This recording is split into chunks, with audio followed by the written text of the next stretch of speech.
So in this Moomoo tutorial video, I am going to be showing you guys how to set up automatic monthly stock buys on the Moomoo application. So once Moomoo's opened up, what I want you to do is to go to the bottom bar and press on accounts.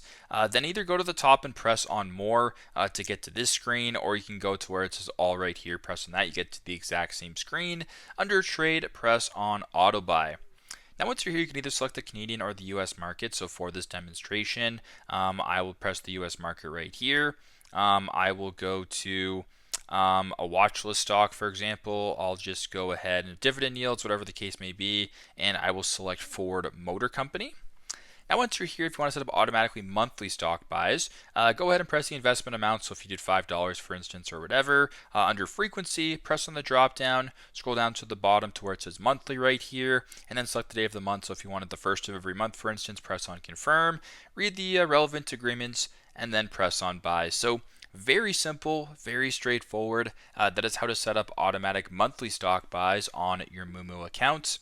Thanks again for watching, and I hope this video helps.